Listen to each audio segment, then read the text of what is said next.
రూపాయి విలువ అత్యంత వేగంగా అయితే పడిపోతుంది. ఒక పక్క బంగారం, వెండి ధరలు షాక్ ఇస్తున్న వేళ ఇవాళ రూపాయి విలువ కూడా షాక్ ఇచ్చింది. ప్రస్తుతం చూసినట్టయితే గనక ఒక డాలర్‌తో పోలిస్తే ప్రస్తుతం రూపాయి విలువ 91 అంటే డాలర్‌కి రూ. 91.74 అయితే వచ్చే విధంగా అయితే ఉంది.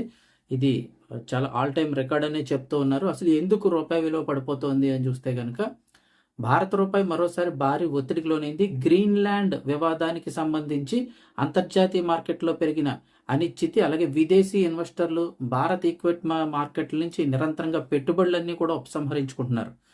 ఇలా ఉపసంహరించుకోవడంతో రూపాయి విలువ డాలర్తో పోలిస్తే కొత్త రికార్డు కనిష్టానికి అయితే చేరిందంటున్నారు. ఈరోజు మధ్యాహ్నం రూపాయి విలువ ఎంత పడిపోయిందంటే ఒక డాలర్తో పోలిస్తే రూ. 91.74 పడిపోయింది.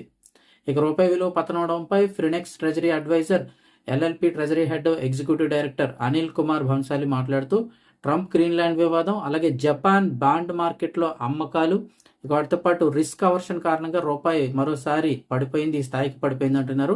ఈక్విటీ మార్కెట్లు కూడా పడిపోవడంతో, ఈ షేర్ మార్కెట్స్ అన్ని కూడా పడిపోవడంతో వరుసగా 6వ రోజు కూడా మార్కెట్లో నష్టాలే కొనసాగుతున్నాయని పేర్కొన్నారు.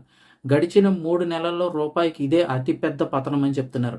ఈ పతనంతో 2026లో ఇప్పటి వరకు ఆసియా కరెన్సీలో రూపాయి రెండవ అత్యంత బలహీనమైన కరెన్సీగా మారింది.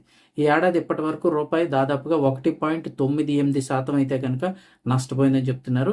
ఇక అదే సమయంలో ట్రంప్కి వ్యతిరేకంగా అంటే డాలర్కి వ్యతిరేకంగా కొత్త కరెన్సీని కూడా తీసుకురావాలని కొన్ని దేశాలు అయితే ఆలోచిస్తున్నాయి. బ్రిక్ పేరు మీద అయితే కనుక దానికి సంబంధించిన డీటెయిల్స్ నెక్స్ట్ వీడియోలో అయితే ఒకసారి తెలుసుకుందాము.